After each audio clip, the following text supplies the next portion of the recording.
महाबलिदानी माता पन्नाधाय का जन्म चित्तौड़गढ़ के निकट माताजी की पांडोली नामक गांव में हुआ। इनका विवाह सूरजमल जी से हुआ। मेवाड़ के शासक महाराणा विक्रमादित्य के शासनकाल में गुजरात के सुल्तान बहादुर शाह ने चित्तौड़गढ़ पर आक्रमण किया। तब राजमाता कर्णावती ने शासन की बागडोर अपने हाथों में ली। पन्नाधाय राजमाता कर्णावती की सेवा में नियुक्त थी। राजमाता कर्णावती ने पन्नाधाय को बुलाया और कहा कि मेरे दोनों पुत्र विक्रमादित्य और उदय सिंह को अब मैं तुम्हें सौंपती हूँ। इनको इनके ननिहाल बूंदी लेकर जाना और जब चित्तौड़ से शत्रु खदेड़ दिए जाए तभी इनको वापस लाना। राजमाता कर्णावती ने हजारों राजपुतानियों के साथ जौहर किया। बहादुर शाह ने चित्तौड़गढ़ जीत लिया। कुछ समय बाद मेवाड़ के सामंतों ने चित्तौड़गढ़ पर फिर से अधिकार कर लिया।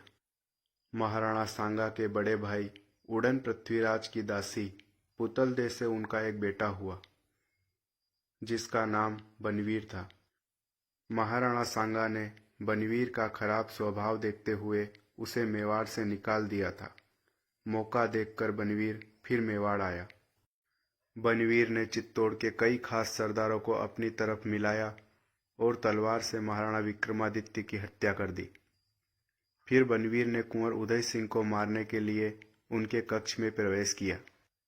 पन्नाधाय ने कुंवर उदय सिंह के वस्त्र अपने पुत्र चंदन को पहनाकर उसको कुंवर उदय सिंह के स्थान पर लिटा दिया। राजगद्दी के नशे में चूर बनवीर कुंवर उदय सिंह को ढूंढते हुए महलों में आया और पन्नाधाय से पूछा कि उदय सिंह कहाँ है पन्ना?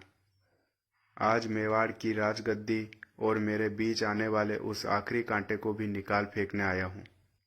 पन्नाधाय ने जानबूझकर बनवीर को रोकने का प्रयास किया ताकि बनवीर को शक न हो। बनवीर ने पन्नाधाय को हटाया और चंदन को ही कुंवर उदय सिंह समझकर पन्नाधाय की आंखों के सामने तलवार से चंदन के 2 टुकड़े कर दिए। अपने पुत्र के 2 टुकड़े होते देख भी पन्नाधाय ऊप तक न कर सकी। उनका हृदय जैसे थम सा गया। बनवीर खुशी के मारे राजगद्दी की तरफ गया। पन्नाधाय एक सेवक की मदद से बड़े टोकरे में कुंवर उदय सिंह को पत्तलों से ढककर छुपाकर निकली।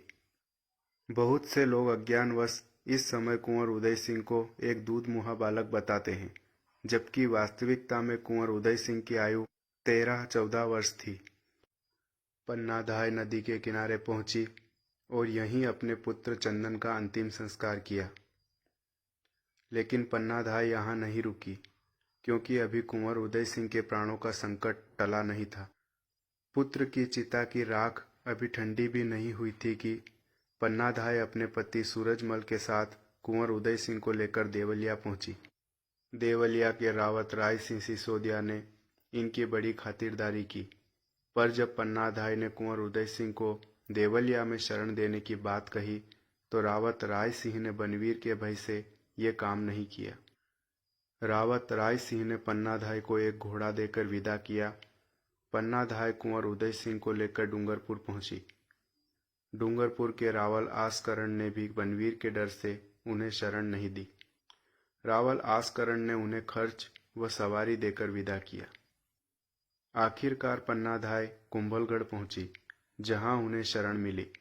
कुंभलगढ़ के किलेदार आशा देवपुरा ने अपनी मां से इजाजत लेने के बाद कुंवर उदय सिंह को अपने यहाँ रखना स्वीकार किया। भला एक मां द्वारा दिया गया ऐसा अद्वितीय बलिदान व्यर्थ कैसे जाता? धीरे धीरे यह खबर फैलती गई कि महाराणा उदय सिंह जीवित हैं। सामंतों ने महाराणा उदय सिंह का राज्याभिषेक कर दिया। 1540 ईस्वी में महाराणा उदय सिंह ने महाराणा विक्रमादित्य व चंदन के हत्यारे बनवीर को चित्तौड़गढ़ के युद्ध में परास्त करके उसका अस्तित्व ही नष्ट कर दिया। महाराणा उदय सिंह ने पन्नाधाय को चित्तौड़गढ़ में बुलवाया, लेकिन पन्नाधाय वहां फिर कभी नहीं आई।